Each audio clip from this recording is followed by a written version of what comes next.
tua Bíblia comigo. Daniel no capítulo 3 é onde nós vamos estar hoje. Daniel capítulo 3. E nós vamos ler do versículo 1 até ao versículo 6. Daniel 3, versículo 1, versículo 6. E eu hoje quero entrar já diretamente na palavra, porque hoje vou pregar 3 horas, igreja.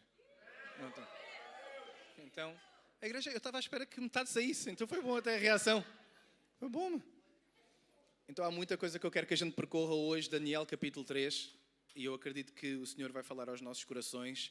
Deixa-me dizer, esta mensagem foi uma mensagem difícil de preparar, e normalmente quando as mensagens são difíceis de preparar é porque o Senhor tem alguma coisa especial para fazer. Versículo 1 diz assim: o rei Nabucodonosor, rei da Babilónia, como vocês sabem, fez uma imagem de ouro que tinha 27 metros de altura e 2,70 metros de largura, que ele levantou na planície de Dura, na província da Babilónia. Então o rei Nabucodonosor mandou reunir os sátrapas, os prefeitos, os governadores, os juízes, os tesoureiros, os magistrados, os conselheiros e todos os oficiais das províncias para que viessem à dedicação da imagem que o rei Nabucodonosor tinha levantado. Então se reuniram os sátrapas, os prefeitos, os governadores, os juízes, os tesoureiros, os magistrados, os conselheiros e todos os oficiais das províncias para a dedicação da imagem que o rei Nabucodonosor tinha levantado.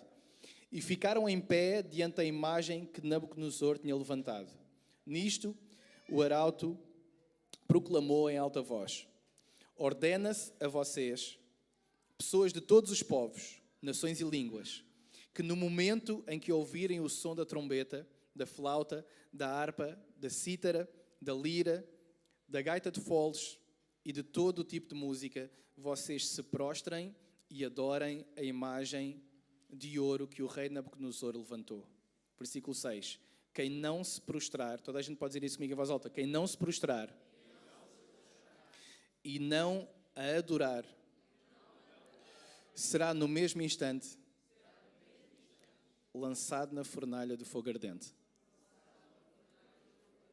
Então deixa-me só dar aqui um contexto básico daquilo que a gente está a ver aqui nestas passagens. Então, o homem mais poderoso do mundo, que se chama rei Nabucodonosor, está a levantar uma estátua. E não é claro para nós, a Bíblia não fala especificamente sobre se essa imagem que ele está a levantar é uma imagem que é sobre ele mesmo, ou seja, a estátua que está lá pode ser ele mesmo, o rei Nabucodonosor, ou pode ser um deus, porque eles tinham vários deuses lá na Babilónia. Então não é claro exatamente, mas uma coisa é clara, é que essa estátua está a ser levantada, e essa estátua está a ser levantada com um propósito, que é para ela ser adorada. E a primeira coisa que eu queria falar aqui hoje, antes de dizer o título daquilo que nós vamos estar a falar, que é: não tenhas outros deuses além de mim. Podemos dizer isso em voz alta: não tenhas outros deuses. Mas diz mais alto, só a favor: não tenhas outros deuses além de mim. Não tenhas outros deuses além de mim é aquilo que a gente vai estar a falar hoje. E eu gostava que hoje tu entrasses na palavra comigo. Porque a gente pode estar aqui de duas maneiras, que é: nós podemos estar aqui de uma forma ativa ou podemos estar aqui de uma forma passiva. Se tu entras aqui de uma forma passiva, tu vais sair daqui da mesma forma como entraste. Se tu entras de uma forma ativa e se tu entrares dentro da palavra, Deus vai fazer maravilhas no teu coração. Está aí alguém? Então, nem todos nós conseguimos determinar como é que nós entramos aqui pelas circunstâncias da vida, mas todos nós, pela graça de Deus, mediante a nossa fé, podemos determinar como é que a gente vai sair daqui. Amém? Eu não sei em relação a vocês, mas eu quero sair daqui de uma forma diferente da qual eu entrei. Pessoal, bora aí tentar só fazer o som e depois daí, senão o pessoal vai estar... Não mexam mais. Está ok, está perfeito. Obrigado. Então, bora lá aí focar no versículo 5, Daniel 3, 5, e diz assim: no momento em que ouvirem o som da trombeta, da flauta, da harpa, da cítara, da lira, da gaita de foles e de todo o tipo de música, vocês se prostrem e adorem a imagem de ouro que o rei Nabucodonosor levantou. Então é assim: o rei, que é o homem mais poderoso do mundo, levantou uma estátua. E ele está a chamar toda a gente que está aqui. Ele convidou uma corte gigante que está aqui. Então tem orquestra, tem banda, está toda a gente que veio de todas as partes do mundo para ver essa estátua. E há duas coisas que o rei quer que vocês façam. E a primeira delas é que vocês se prostrem. E no hebraico, o que está lá a dizer sobre prostrar, diz lá nefal. Toda a gente pode dizer nefal. Se calhar a maior parte não sabe o que é dizer nefal, que é a palavra que está lá quando estava a ser escrita. Mas nefal significa cair e render. Ou seja, esta estátua está a ser levantada, que está aqui, e vocês têm que cair e que se render perante esta estátua. Está toda a gente a entender? Estamos todos aí? Nós temos que nos render e cair perante esta estátua de ouro que está aqui. Primeira coisa que vocês têm que fazer. Mas não é a única coisa que vocês têm que fazer. A segunda coisa que vocês têm que fazer é vocês têm que adorá-la. Não é só vocês caírem e render-se perante ela, é vocês devem adorá-la. E o adorar, aquilo que está lá escrito é Segid. E Segid significa honrar e entregar. E aqui entra a parte mais agressiva, que é, vocês têm que dedicar a vossa vida a esta estátua. Então vocês vão se prostrar e vocês vão se meter de joelhos.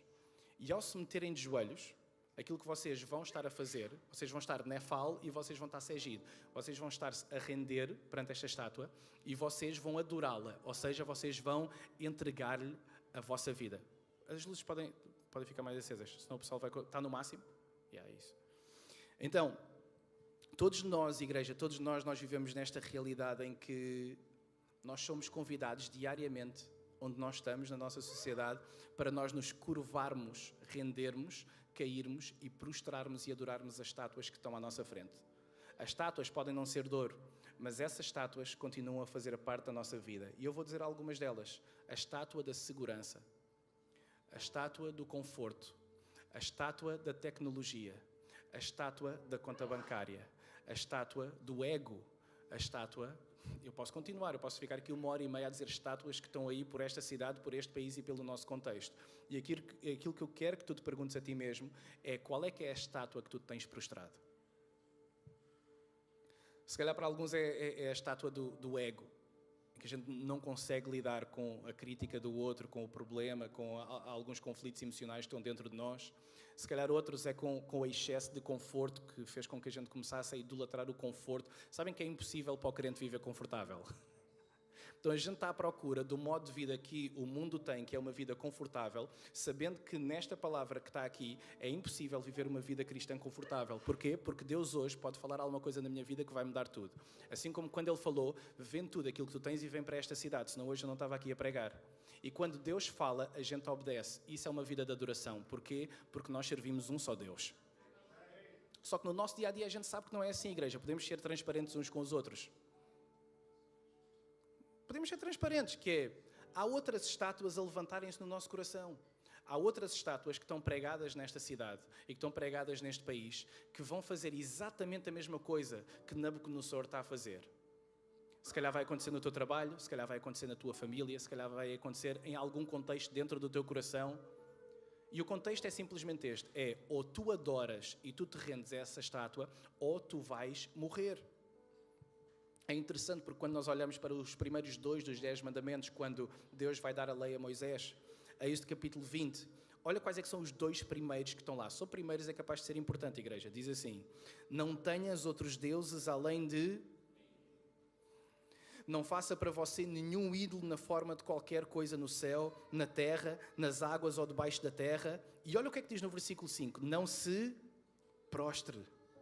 É o que está lá a dizer. Não te prostres. Escuta, não te rendas, não caias, não te ajoelhes diante de nada na tua vida. Escuta, nem a tua família. Sabes que não deves ajoelhar diante da tua família? Tu não deves ajoelhar porque a família é um ídolo dentro do contexto cristão em muitos lugares. A família não é Deus. A família é a bênção de Deus. Nós não somos exclusivos da nossa família. A nossa família não é a nossa exclusividade, é a nossa prioridade. Está aí toda a gente? A minha família é a minha prioridade. Eu não sou exclusivo da minha família. Eu sou de Deus, igreja. Porquê? Porque há um só Deus que a gente serve. E não temos outros deuses a não ser o Senhor. Escuta o que é que vem a seguir. Não te prostres diante deles, nem lhes prestes culto. Quando Satanás vem tentar Jesus, olha como é que ele, numa das 3 tentativas que ele tem, olha o que é que ele diz numa delas. Então o diabo o levou para um lugar mais alto e num instante lhe mostrou todos os reinos do mundo. E disse, eu lhe darei todo este poder e a glória destes reinos, porque isso me foi entregue e posso dar a quem eu quiser. Portanto, se você me... Toda a gente pode dizer alto, se você me adorar, tudo isto será teu. Mas Jesus respondeu, está escrito, adore o o Senhor seu Deus e preste culto somente a Ele. Então no versículo 6 de Daniel, aquilo que nós vamos estar a ler é assim: quem não se prostrar e não a adorar, no mesmo instante, escuta, no mesmo instante será lançado na fornalha do fogo ardente. Então é assim, escuta uma coisa. Ou tu fazes o que eu digo, se calhar o teu patrão já te disse isso, se calhar a tua mulher já te disse isso, o teu marido já te disse isso, alguém da tua família já te disse isso. Então é assim, se tu não te prostrares perante o padrão do mundo, tu vais escolher uma consequência boa e má para a tua vida. É melhor tu fazeres aquilo que eu estou a dizer. Porque senão tu vais sofrer as consequências disso. Porque há um padrão no mundo e quem és tu para começar a julgar o padrão do mundo e querer começar a viver de uma maneira diferente? E a premissa é simples. Se tu te recusares a viver e a adorar o mundo, se tu te recusares a viver, a adorar o mundo, tu vais ser punido e tu vais morrer. Porque deixa-me dizer, esta manhã a igreja há uma fornalha, aliás, deixa-me refazer, há muitas fornalhas ardentes lá fora preparadas para tu caíres. Tu já percebeste isso? Se tu quiseres olhar para, em vez de ser a estátua de ouro, se tu quiseres olhar para as fornalhas que estão ali fora, elas estão todas ali fora prontas para tu caíres. E qual é que é a acusação de Nabucodonosor? É a mesma acusação que Satanás nos faz, que é melhor tu te moldares à forma como o mundo está, porque senão tu vais te dar mal na tua vida. O que é uma forma extremamente primária de fazer algum tipo de persuasão. Sabe o que é que Nabucodonosor faz? Utiliza a punição como persuasão. Normalmente as pessoas fracas fazem isso. Que é como elas não conseguem dialogar, como elas não conseguem dizer alguma coisa, normalmente a punição vem como persuasão para elas fazerem aquilo que tu queres que elas façam. Alguém sabe o que eu estou a dizer?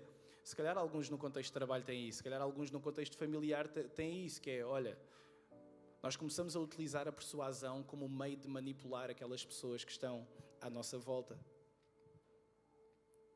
Nabucodonosor traz a punição como persuasão e traz isso como um sinal para os outros, que é, ou vocês se conformam ou vocês vão cair dentro da fornalha. E é interessante quando a gente está a olhar para esta fornalha, porque nesta fornalha vai estar completamente a arder, a gente já vai ver isso nos versículos a seguir. Mas nesta fornalha não está só fogo. Nesta fornalha, 2000 anos depois, 2000 anos não, muito mais milhares de anos depois, 2000 e tal, quase 3000 anos depois, aquilo que vai estar a acontecer é que a fornalha de hoje em dia ela não tem só fogo. A fornalha vem acompanhada de algumas coisas, que é a fornalha do ridículo. A fornalha do, se tu não te estabeleceres dentro deste padrão, tu vais ser posto de lado. A fornalha do, tu vais ser desacreditado e tu vais ser posto de lado se tu não viveres segundo este padrão, porque é assim que o mundo vai estar a viver. Sabe o que é que me faz confusão, igreja? É que mediante as pressões que nós sentimos, nós cedemos às pressões temporárias e esquecemos da vida que nós temos verdadeiramente com Ele. E eu quero dizer isto esta manhã, se tu estás a tomar notas, não cedas às ameaças temporárias, esquecendo as eternas. Porque a sabedoria humana vivida na prática do dia-a-dia, sabem como é que ela vem? Com atitudes que não fazem sentido neste mundo. E muitas vezes nós sentimos pressionados pela nossa família, ou pressionados pelo nosso trabalho, ou pressionados pela nossa conta bancária, e o que nós fazemos é ceder por pressões que estamos a ter temporariamente e esquecemos-nos das promessas eternas de Deus. E eu gostava que isso mudasse hoje no nosso coração, porque aquilo que nós estamos a ver é provavelmente das histórias mais espetaculares que há na palavra de Deus, onde estes homens vão para dentro de uma fornalha de fogo, e hoje há uma escolha que nós vamos ter que fazer, todos nós que estamos aqui. É se a gente quer entrar na fornalha ou se a gente quer ficar fora dela. Se nós cairmos para dentro dela, nós sabemos que Cristo vai lá estar. Se nós estivermos fora dela, nós sabemos que quem manda aqui é Nabucodonosor. Por isso é que está toda a gente prostrada. E no meio de uma multidão gigante, quantos é que ficaram de pé? E Jesus enviou-nos para o meio de lobos, como ovelhas. É normal nós nos sentirmos desajustados neste mundo, igreja. Alguém se sente desajustado às vezes? Tipo, parece que eu não pertenço aqui. Parece que eu não pertenço a esta família, parece que eu não pertenço a esta igreja, parece que eu não pertenço a esta cidade, parece que eu não pertenço a este mundo. Alguém já teve esse pensamento alguma vez? Parece que eu não pertenço aqui. Então é mesmo bom, sabes porquê? Porque tu não és daqui mesmo. Porque tu vais estar aqui pouco tempo, tu vais estar aqui com sorte, se calhar mais uns 50 ou 60 anos. Nós não somos daqui, igreja. E esta história faz-nos relembrar, sabem o quê? de que nós não vamos estar aqui muito mais tempo e é bom a gente começar já a olhar para a eternidade em vez de estarmos a olhar para as pressões temporárias que estão aqui a acontecer na nossa vida, porque senão nós vamos ser esmagados por elas, porque as nossas pressões estão a fazer exatamente isso, que nós nos sintamos prostrados e esmagados. Eu não sei se estás aqui esta manhã e tu te sentes esmagado, mas é isso que Nabucodonosor quer fazer na tua vida. E o Nabucodonosor que está aqui, eu não sei, tu tens que avaliar e tens que orar logo à noite, mas eu gostava que estátuas que hoje têm sido levantadas na tua vida fossem derrubadas hoje no nome de Jesus. Elas precisam de ser derrubadas. Eu lembro-me em que eu comecei a confrontar alguns amigos meus pela forma como eles estavam a viver, porque eu tinha-me convertido aos 25 anos, como vocês sabem. Então eu lembro, vocês sabem aqueles jantares que se fazem de turmas do passado? Tipo, nós andámos na mesma escola, tipo 5 anos fomos da mesma turma e depois passam uns anos e o pessoal combina, etc. Toda a gente ainda se fala, mais ou menos, mas é aquele jantar onde vai estar toda a gente. De certeza que vocês já tiveram jantares desses. E eu lembro-me que nós estávamos nesse jantar e houve uma pessoa que chegou atrasada a esse jantar. E eu estava naquela fase assim mesmo, estás a ver, tu só queres é ler a Bíblia e não me chateiem mais e o Espírito Santo que enche a minha vida e mais nada. E essa pessoa chegou atrasada e o pessoal que estava lá nesse jantar começou a tipo meio a refilar com ela, porque ela tinha chegado atrasada e achava aquilo uma falta de respeito, porque era tipo 8 horas ou 8 e tal, e ela tinha chegado e era 10 e tal. Só que ninguém lhe perguntou porque é que ela tinha chegado atrasada. Então toda a gente começou a refilar com ela e a dizer: achas que isso são horas de chegar? Nós estamos tão poucas vezes juntos, só nos encontramos tipo uma vez, 2 em 2 anos ou qualquer coisa assim. Porquê é que tu não chegaste mais cedo? Devias ter chegado mais cedo. Só que ela não chegou mais cedo, sabem porquê? Porque ela não tinha dinheiro para pagar o jantar. E eu fiquei com, sabem aquela raiva santa que tu sentes? Que é, isto é tudo uma cambada de hipócritas, nós não somos amigos uns dos outros, isto é uma ganda farsa.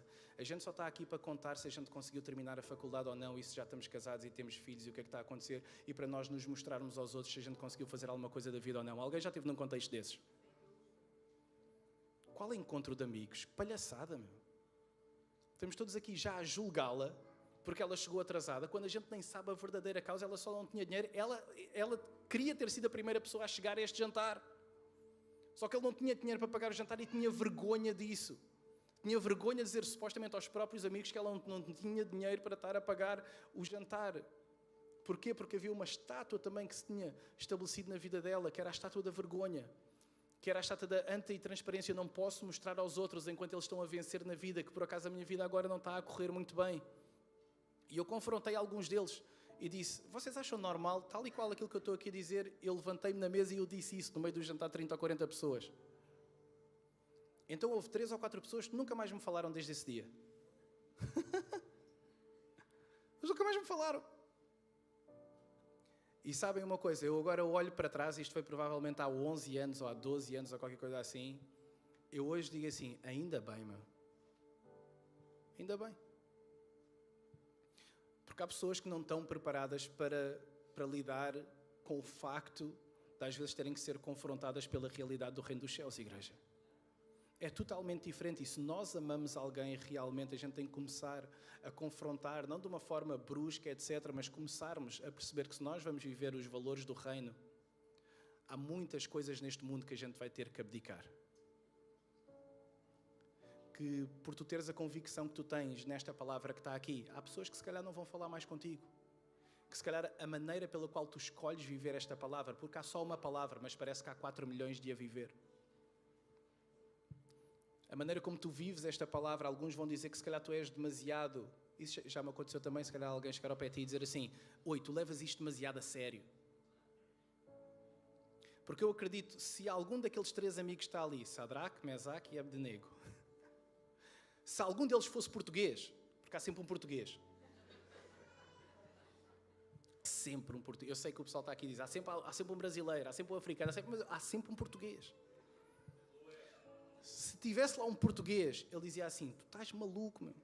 Deus conhece o teu coração, ajoelha-te agora, meu. Espertinho. Ajoelha-te porque Deus conhece o teu coração. Então prostra-te. Não dês barraca no teu trabalho, está calado, senão tu és despedido. Punição. Quem é que vai pagar as tuas contas? Então a gente prostra-se. Cuidado na tua família, não digas isso. Olha que se tu dizes isso na tua família vai dar bronca. Não digas.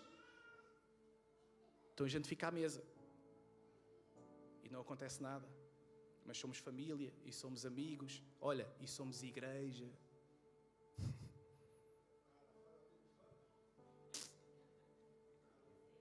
E Deus está lá em cima a ver e a dizer assim, não foi para isso que eu te chamei. Eu chamei para tu te levantares onde os outros estão todos a cair. Por que é que tu estás a cair nos padrões e nos moldes do mundo quando eu te chamei para tu estás em pé? Tens medo de desiludir a tua família? Tens medo de desiludir a igreja? Tens medo de desiludir-te a ti mesmo?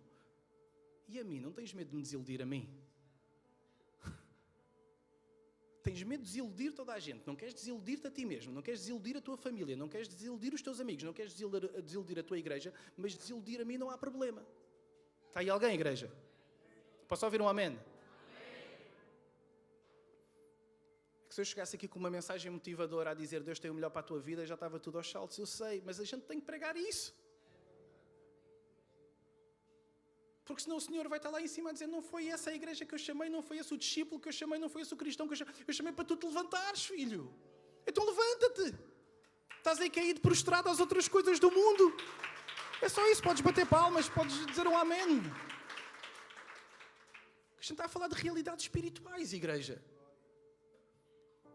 Chega da gente andar tantas vezes aqui com disfarces, a tentar dizer que a gente tem uma vida que a gente ama só Deus e que a gente adora só Deus. Bora olhar para a nossa vida.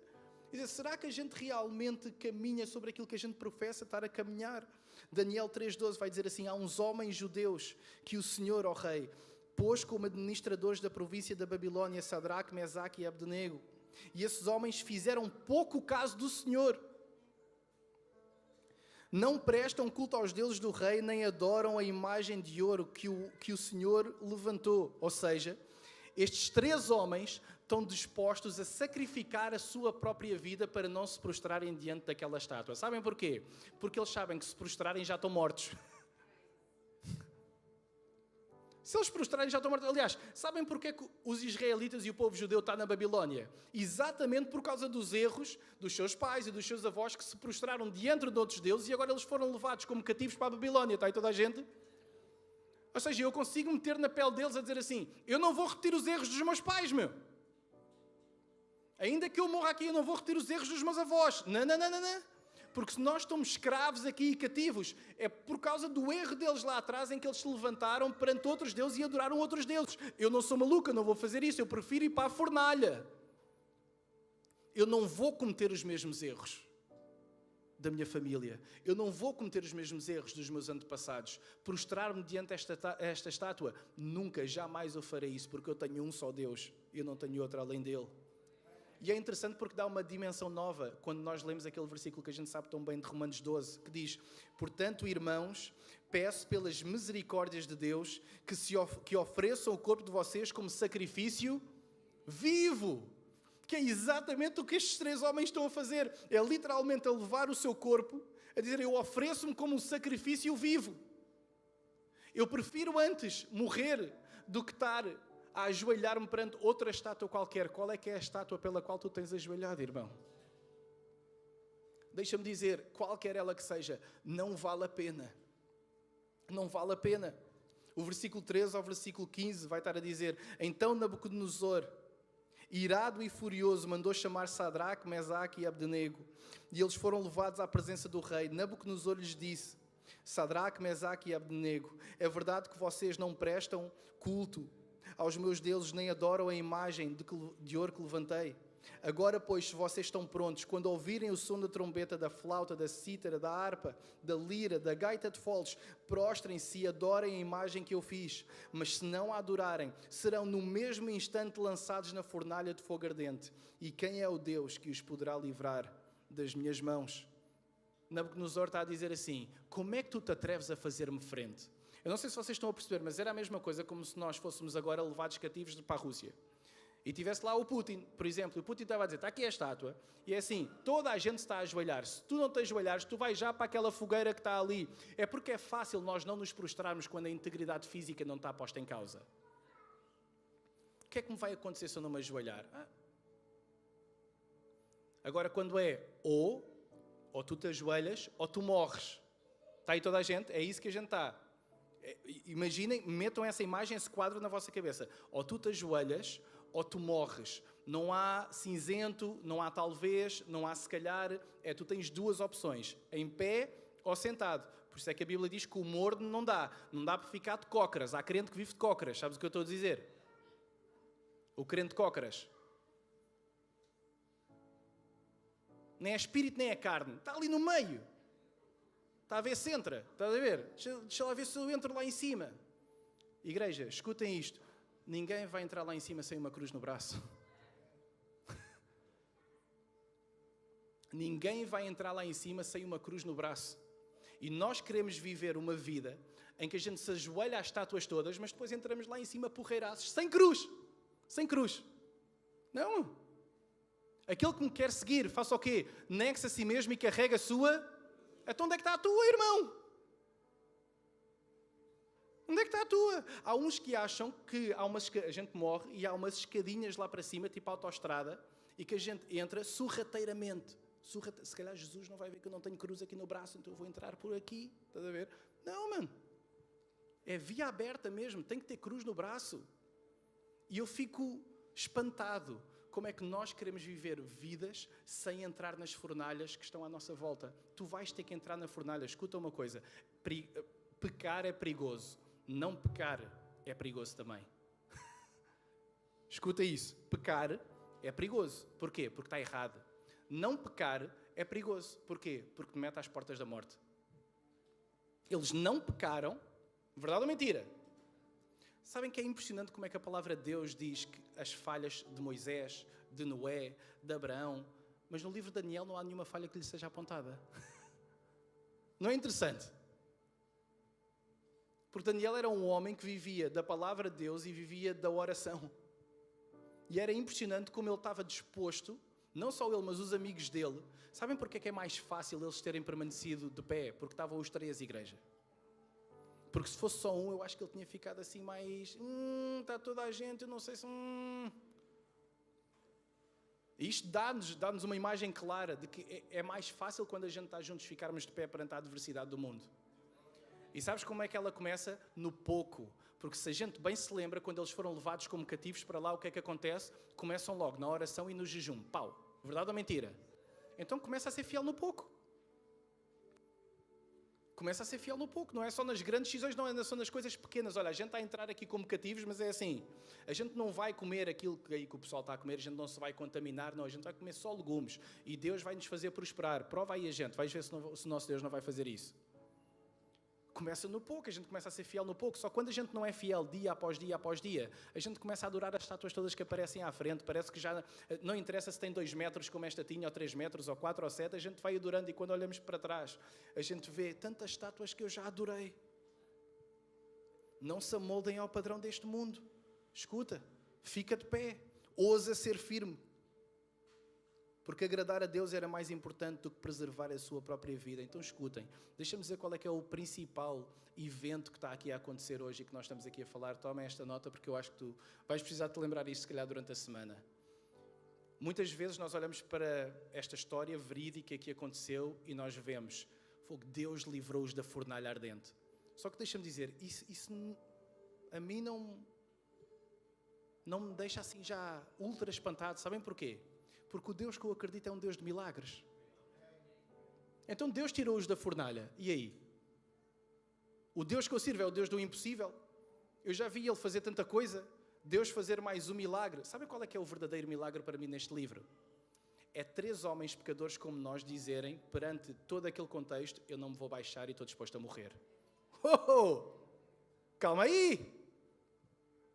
Isso aí é como Deus fazer milagres. Eu já sei que Ele é Deus de milagres. Ele tira da fornalha, mete na fornalha, Ele ressuscita mortos, Ele faz todas as coisas, para Ele não há impossíveis. Amém?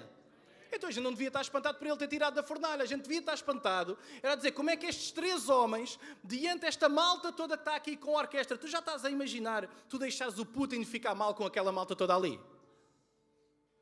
É que parece que a gente não para pensar no contexto que está ali. Está uma multidão vinda de todo um lado com a orquestra. E no meio daquilo tudo, numa planície, toda a gente baixada, e estão 3 lá em cima. Esse é que é o milagre. É ver homens com uma audácia tão grande de viver uma sabedoria divina tão grande que eles estão dispostos a sacrificar a própria vida ao invés de se prostrarem para um Deus que não é o Deus deles. Sabe porque é que a religião islâmica é tão perigosa? Porque eles metem uma bomba e rebentam com isto tudo. Eles não têm medo, porque eles têm um Deus que nem é o Deus verdadeiro. E eles metem bombas e rebentam-se. E nós andamos aqui a ir à igreja ao domingo. Eu fico maluco, meu. A gente vai à igreja ao domingo, temos esta vida assim, meio agachada, agora vou-me prostrar, agora não me prostro, ando aqui de um lado para o outro. E do outro lado andam pessoas a adorar falsos deuses que estão dispostas a sacrificar a sua própria vida por causa de um Deus que é falso. Alguém está a conseguir atingir isto? Não nos devia fazer confusão. Vamos fazer confusão de dizer assim, peraí, se eu realmente sou crente, meu, se eu realmente sou um discípulo de Jesus, eu devia viver uma vida de adoração, em que eu me prostro diante de Deus todos os dias da minha vida. Eu faço isso não por religião, não por obrigação, mas porque eu o amo, porque eu sei que eu era cego e agora eu vejo. Eu sei que as coisas temporárias desta vida, nada tem importância comparado com as eternas que estão aí para vir. Spurgeon, um dos maiores pregadores de todos os tempos, ele disse: o nosso dever é fazer aquilo que está certo. As consequências pertencem a Deus. O nosso dever é fazer aquilo que está certo. E as consequências pertencem a Deus. E se eu estar a fazer a escolha certa, significar, porque se calhar já houve escolhas que tu fizeste na tua vida que eram as escolhas certas, mas quem está à tua volta não entendeu e tu foste para a fornalha. Está aí alguém? Estavas a fazer o que estava certo ou não? Estavas. Foste para a fornalha, ainda assim foste. E sabe o que é que eles vão estar a dizer? Eles dizem assim, deixem-me procurar o versículo. Versículo 17. Daniel 3. Se o nosso Deus, a quem servimos, quiser livrar-nos, Ele nos livrará da fornalha do fogo ardente e das suas mãos, ó Rei. E mesmo que Ele não nos livre. Esta pregação de hoje também se podia chamar isto. Mesmo que Ele não interessa a consequência, mata-me. Isso é fé, meu. Isso é fé, é sério. Tu queres que eu me prostre ante ti, mata-me. Aí tu ficas, fogo, este gajo acredita mesmo. Mata-me. Eu prefiro que tu me mates a eu prostrar-me diante de uma estátua qualquer. Mata-me. Mesmo que Ele não nos livre, fique sabendo, ó Rei, que não prestaremos culto aos seus deuses, nem adoraremos a imagem de ouro que o Senhor levantou.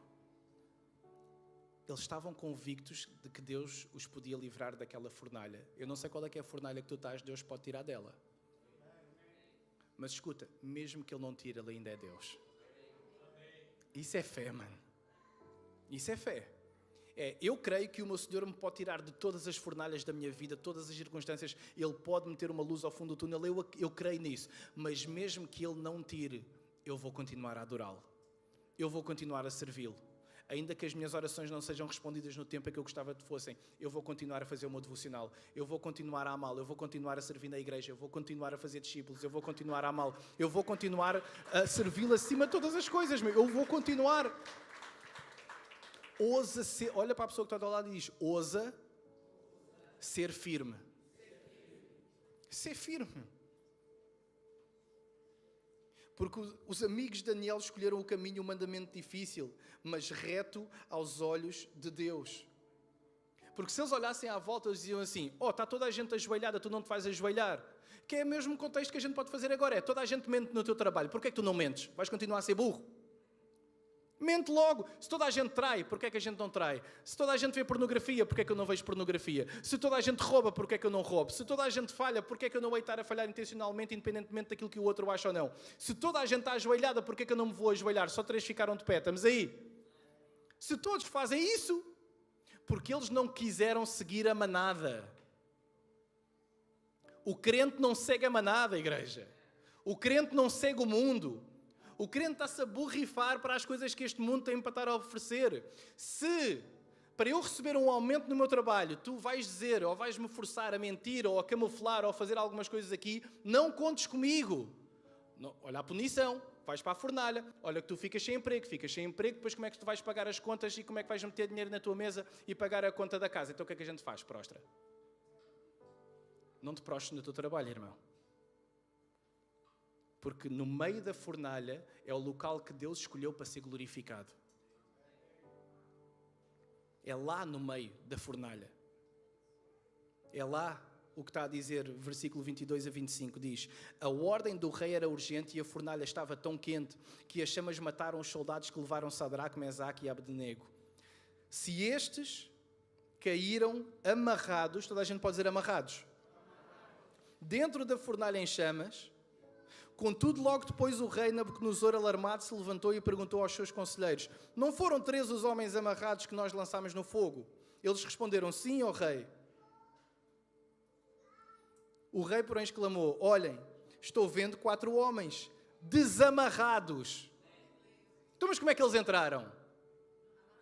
Então, tu queres estar amarrado cá fora com Nabucodonosor ou desamarrado na fornalha com Cristo, irmão? Tens que escolher, é que a gente não se importa de nadar amarrados, com o filtro que eu sou livre, não és nada, meu. Tens montes de estátuas à tua volta e tu estás amarrado.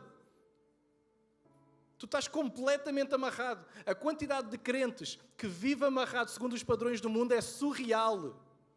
Surreal. Só que já está tão impregnado em nós que a gente já nem sequer consegue ver. Porquê? Porque a gente está tão dentro do mundo. Vimos ao culto ao domingo, talvez a um pequeno grupo. Agora, por acaso, graças a Deus, está muito pessoal envolvido no discipulado. Mas escuta, é diário.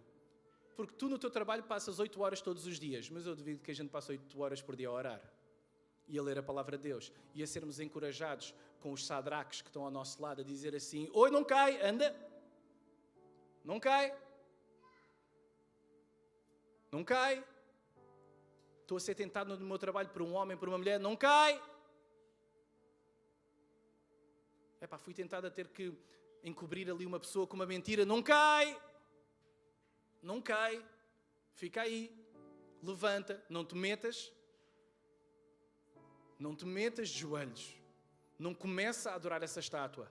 Eu sei que tu agora não estás a ver, mas tu vais te arrepender tanto disso no futuro. Não caias perante essa estátua que está aí. E sabem o que é maravilhoso? É que os que permaneceram fiéis a Deus foram objeto do seu cuidado especial. É que quando a gente vai para a fornalha, vocês já viram a glória que é andar com Cristo nas chamas? E eles puderam experimentar isso, igreja. Eles experimentaram. Eu sei o que é andar na fornalha. Se calhar todos nós, no final da nossa vida, eu andei em muitas fornalhas. Mas Cristo estava lá no meio comigo. Ele estava lá, entraram 3, mas lá dentro já estavam 4. Então a gente vai ter que escolher, igreja. Queremos estar dentro da fornalha com Cristo ou fora da fornalha sem Ele? Porque Ele está no fogo. Só que se nós passamos a nossa vida inteira a querer fugir do fogo, a gente não se pode admirar de estarmos longe de Deus. Porquê é que Deus não responde às minhas orações? Porquê é que não fala comigo? Porquê é que parece que eu tento abrir a palavra de Deus, mas eu não sei o que é que Deus está a dizer nesta fase da minha vida? Escuta, entra no fogo. Só que se nós passamos a vida inteira a não querer estar na fornalha que está à nossa frente, nós nunca vamos experimentar a glória de Deus como nós podíamos ter experimentado. Por eles terem a ousadia de terem ficado firmes, eles experimentaram a glória de Deus como mais ninguém ali experimentou, a igreja. Mais ninguém experimentou aquilo. Se eles tivessem tentado salvar a sua vida, eles tinham-na perdido. Mas eles receberam livramento no fogo, não foi do fogo. Escuta, eles receberam livramento nu. Toda a gente pode dizer nu. Não foi do. E nós andamos a orar a Deus: Deus, livra-me do fogo. E Deus assim: não, eu vou-te livrar no fogo. Para de orar para eu tirar do fogo. É no fogo que tu vais ver quem eu sou. É no fogo que tu vais perceber realmente o meu caráter. É no fogo que tu vais começar a orar como tu nunca oraste. É no fogo que tu vais começar a perceber realmente que eu sou digno da tua confiança. É no fogo que tu vais perceber que eu sou digno da tua fé. É no fogo, não é do fogo. Então se tu entraste aqui hoje e se tu tens estado a orar a Deus: Deus, livra-me do fogo, para de orar isso. E E que a tua oração esta manhã seja: Deus, livra-me no fogo onde eu estou. Livra-me no fogo onde eu estou, Senhor. Porque eu sei que assim como os amigos de Daniel entraram amarrados, eu sei que eu agora, em Ti, eu sou desamarrado por causa daquela cruz. Eu sou desamarrado agora, não há nada que me prenda, não há nada que eu me prostre, não há nada que eu vá adorar. Tu és o único que eu adoro. Versículo 26, e eu estou a terminar. Então Nabucodonosor aproximou-se da entrada da fornalha em chamas e gritou: Sadraque, Mesaque e Abdenego, servos do Deus Altíssimo. Olha como é que ele o está a chamar. Eu não sei como é que tu gostas de ser chamado. Eu curto quando os meus filhos me dizem assim: pai. Eu gosto quando eles me chamam pai. Agora, ser chamado por um rei que nem é crente, de servo de Deus, isso é outro nível. Isso é outro nível, já viste? O que é no meio dos fogos todos, das fornalhas da tua vida, de tudo aquilo que tu estás a passar, não crentes chegarem ao pé de ti e dizerem assim: fogo, tu és mesmo crente, meu. Eu não conseguia ter passado por aquilo que tu passaste. Eu não conseguia ter agido da forma que tu agiste. Eu não conseguia ter dito as palavras que tu disseste. Tu és mesmo crente em Deus. Como é que tu vais querer ser conhecido um dia? Eu olho para esta passagem e eu digo assim: fogo, eu gostava de ser eu. Que as pessoas olhassem para mim no final da minha vida, que os meus filhos olhassem para mim e dissessem: André, serve Deus. Há muitas coisas que eles poderão dizer: André, o professor de canto, André, o pastor, Agora, André serve de Deus por uma pessoa que nem é crente. Glória a Deus por isso. O que é interessante nesta passagem é que nós vemos que estas pessoas vão ser aprovadas não só por Deus, mas são aprovadas pelos outros que estão à volta. E eu quero dizer esta frase para tu levares, em que a aprovação vem depois da aprovação. A aprovação vem depois da provação. Só que nós queremos ser aprovados antes da prova. Não dá, a gente não consegue passar numa disciplina sem fazer a prova, verdade ou mentira? Tem que fazer o exame. Se não faz o exame, como é que vai passar na prova? Estamos aí. Então porquê que a gente continua a Deus para sermos aprovados sem Ele sentarmos na fornalha na prova? Queres ser aprovado? Porreiro, está aqui uma fornalha, entra aí comigo. Não. Nessa fornalha não, está demasiado quente. Matou aqueles que estavam aqui ao lado e tudo, nessa fornalha eu não entro. Então, mas tu queres ser aprovado ou não? É que há fornalhas que aparecem, que são tentações que vêm de Satanás, mas há outras que são provações de Deus para ver se a gente entra ou não. Há umas que é Satanás a tentar arrebentar a nossa vida, mas há outras que é Deus a dizer: olha, esta ainda está muito quente, está morninha. Para tu não chorares muito, para tu não começares já aí a pensar que a tua vida vai acabar. É só, esta está quentinha, está no início do churrasquinho ainda, não está aí a arder. Entra aí, entra nessa fornalha. Eu estou lá contigo, no meio do churrasquinho. Não, eu não entro. Então a gente não se pode admirar de recusarmos as fornalhas de Deus e depois dizermos que Ele está longe de nós, igreja. Sabem o que é isso? É nós vitimizarmos-nos. Deus não fala comigo, Deus não... Não! Deus preparou aqui.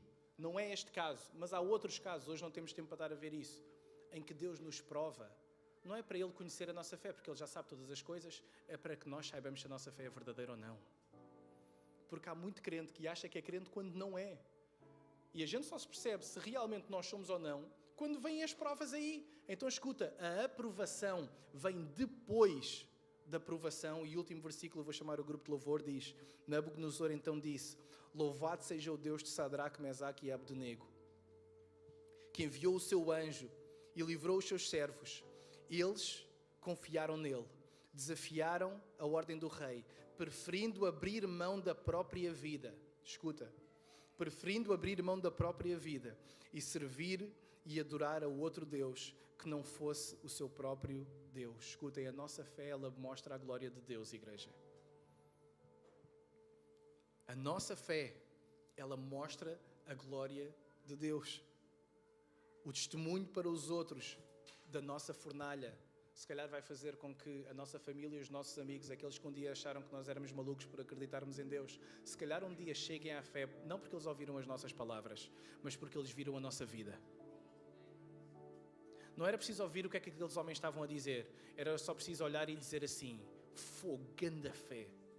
Ganda fé, para no meio de uma multidão gigante, perante o homem mais poderoso do mundo, a obrigá-los e a dizer-lhes: vocês vão para uma fornalha se vocês não adorarem esta estátua agora. E eles ficarem de pé.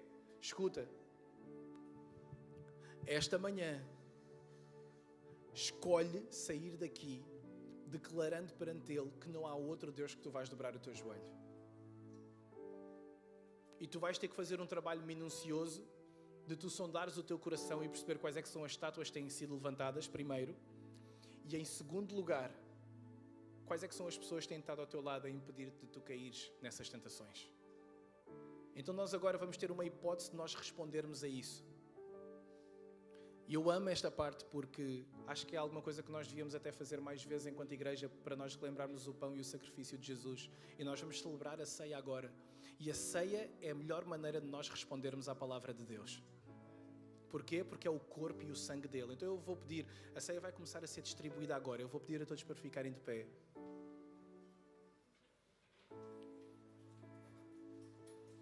E o que nós vamos estar aqui a fazer hoje é perante Deus nós agarrarmos no pão e agarrarmos no cálice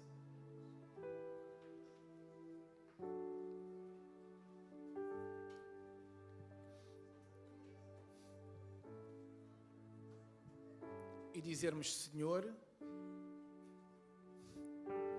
eu recuso-me a prostrar diante de outra estátua qualquer. Eu não me vou prostrar ao dinheiro, eu não me vou prostrar ao ego, ao orgulho, eu não me vou prostrar a nada, Senhor, a não ser em Ti.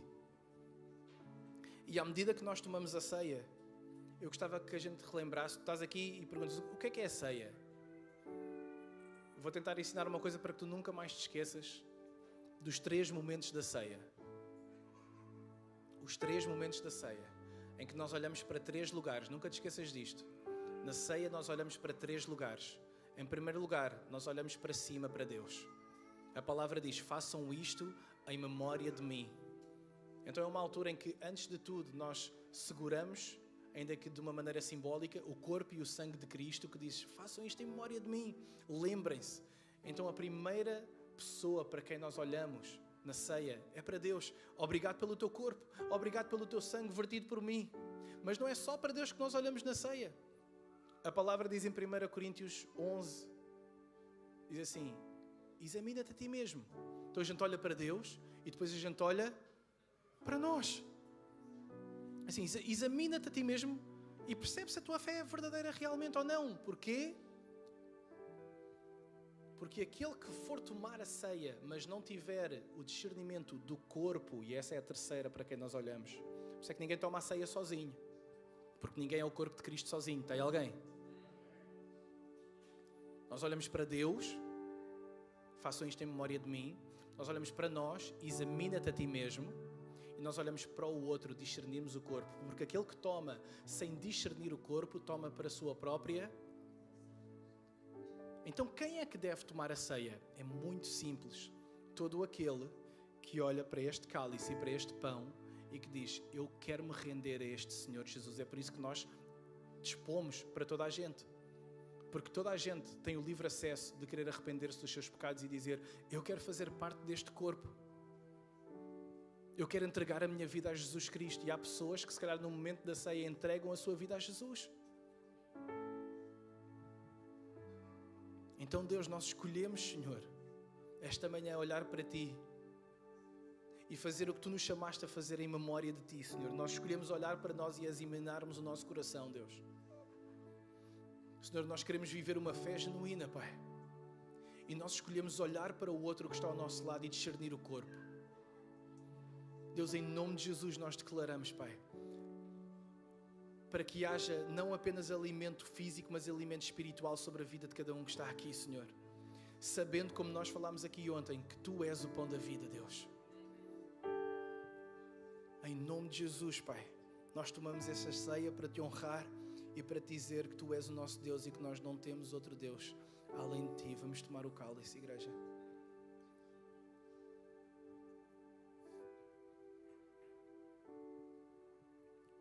Toma só o cálice, não tomas o pão ainda. Se tu já tomaste o pão, Deus ama-te. Mas eu gostava que este pão que está aqui, que representa o corpo de Cristo, do qual nós fazemos parte, eu gostava que enquanto o grupo de louvor começar a louvar, que tu trocasses este pão com outra pessoa e que tu orasses por ela. Porque isso é discernir o corpo. Eles chegavam, começavam a comer porque tinham mais dinheiro e traziam mais comida, e os pobres da igreja ficavam sem comer. E Paulo está a dizer, vocês acham que isso é ceia? Vocês não perceberam nada da ceia. Porque a ceia não é olhar para Deus. É olhar para Deus, é olhar para nós e olhar para o outro. Ninguém vai entrar aqui vazio e sair vazio. Se tu entraste aqui vazio, tu vais sair cheio no nome de Jesus. Amém? Então o grupo de louvor vai começar a louvar, e enquanto isso, pega no teu pão, encontra aí alguém, troca e ora por essa pessoa no nome de Jesus.